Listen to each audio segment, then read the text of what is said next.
From taps and the wreath-laying ceremony to the 58,000 names in front of them, the Vietnam combat veterans had plenty to digest during their 2 hours at the wall. Just brings back, bad memories. There's no escaping the depth of sadness. Omaha Army vet Jim Kelter lost 25 of the 40 men in his platoon in a 1965 ambush. I was wounded. Some of the damage of the fighting in the jungles and the United States' attempts to get rid of the cover with chemicals only reveals itself years later. A lot of the guys are still gone by Agent Orange. There are a lot of what-ifs surfacing on this day. Tony Lugo, he was a wonderful friend of mine.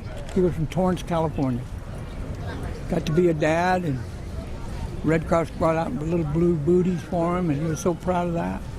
And he gets shot up and he dies of his wounds on the 18th of April. The dates and circumstances are unforgettable. One of the first emotions you have is that, why did I make it back? And why did but it's the way it is. It's the luck of the draw. After a full day of pictures, taking in all the memorials in our nation's capital, the Nebraska and Iowa Vietnam veterans with 2.5-hour plane ride ahead of them still can't shake the images of when they came home from war. After all, many of them were drafted. I'm not saying they should have fell all over us when we come back, but we shouldn't have been scorned, is the way I look at it. You couldn't talk about it when you come home from Vietnam because people hated the war. When I left Vietnam, I threw all my medals away, threw my dog tags away, and knew that it's going to be bad when I get home, and it was. If you was in uniform, they looked at you like you was the scum of the earth. So today makes up for a lot of that. And that was before they landed in Omaha and saw this.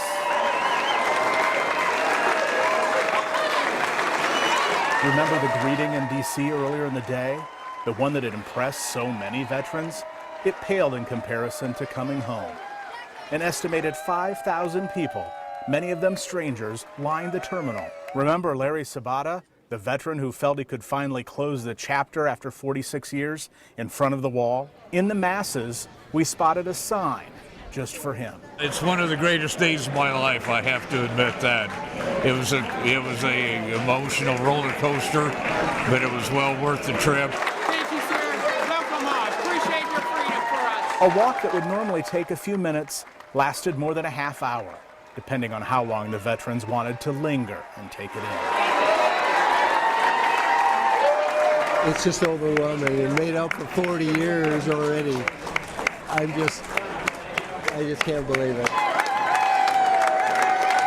After all, I think we're finally home. Thank you. You can't blame them for taking advantage of a homecoming this time around. I came home to nobody, and look at this.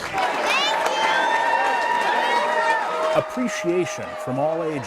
It just shows you that that episode of our life should be over with now, and we can move on.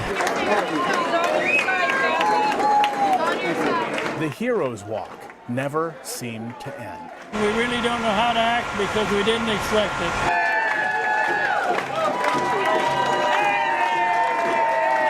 Some veterans would have walked for miles if this was the reception on the other end. They have probably always felt that way, but you don't always see it like this, and it's special. Oh, that is overwhelming.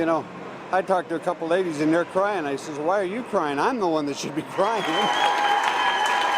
For Marines veteran Joe Nepodal of Omaha, whose life is being threatened by cancer caused by Agent Orange, the reception took him back to that day when he came home from boot camp, December of 1963. I walked out here to see if my dad was here to pick me up, and some clown put a big old noogie right here on my coat. And what are you going to do about it? Nothing. But that's how we were treated back then. So to have something like this is something, really something. I'll never forget this. Still ahead. As it transcends to the next generation. Perspective from an insider. I do appreciate this. This is once in a lifetime. And what did we learn from the Vietnam War? When Brian Mastry reports continues.